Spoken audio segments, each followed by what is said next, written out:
जो कुरान गलत पढ़ता है कुरान उसके ऊपर लानत करता है। अब आप जा रहे हैं कि वहां पे आधे घंटे में तरावी खत्म हो रही है, आप वहां पर पहुंचे। अब जो आधे घंटे में 1.5 पारा पढ़ाएगा, मैं कहता हूं कुरान सही पढ़ ही नहीं सकता है, कोई सवाल ही नहीं पैदा होता। 20 रकात पढ़ लेना और 1.5 पारा पढ़ लेना, आधे पौने घंटे में खत्म कर देना, ये बहुत मुश्किल मसला है। हाँ, अगर कोई बहुत अच्छा हाफिज पढ़ता है कम वक्त में, अगर वो खत्म कर दे तब तो अच्छी बात है। और मेरा रब कुरान में क्या फरमाता है, वरत्तिल कुरान तरतीला, कुरान को ठहर ठहर करके पढ़ो।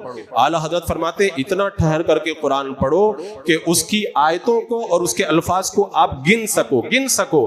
कुरान पढ़ने के 3 दर्जे हैं, एक एकदम आहिस्ता, एक मीडियम और एक रफ्तार में। फर्ज नमाज में आहिस्ता कुरान पढ़ने का हुक्म है, ठहर ठहर करके, और तरावी के अंदर मीडियम रफ्तार में पढ़ने का हुक्म है, और रात की नफल नमाज में इतनी रफ्तार से पढ़ने का हुक्म है, जायज है इतनी रफ्तार से पढ़ना कि कुरान समझ में आ जाए। लेकिन समझ ही में ना आए ऐसा कुरान का तरीका तो कहीं पर भी जायज नहीं है। हुजूर सदुश शरिया बदरुत तरीका अली रहमत और रिजवान, जिन्होंने बहार शरीयत लिखी है, फरमाते हैं जो कुरान पढ़ाने वाले हाफिज रफ्तार में पढ़ते हैं, हरूफ चबा जाते हैं, हमजा और हा और ऐन के अंदर तमीज नहीं करते, सा जाल और जा वगैरह के अंदर तमीज नहीं करते, सीन और स्वाद के अंदर तमीज नहीं करते, ऐसी जगह तरावी कतअन नहीं होती है, नमाज होती नहीं है।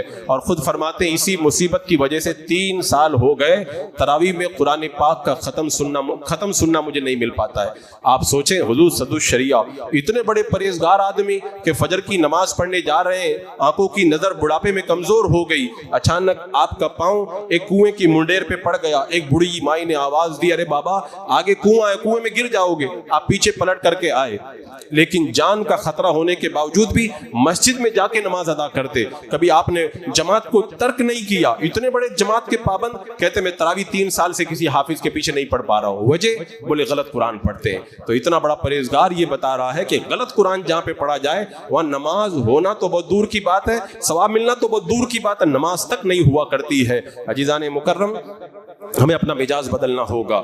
लोग क्या समझते हैं कि या लमून तालमून सुन लेंगे और पूरा कुरान खत्म हो जाएगा और हमें उसका सवाब मिल जाएगा। सवाब नहीं मिलेगा, बल्कि कुरान सुनने आएंगे, लानत आप लेकर के जाएंगे। आप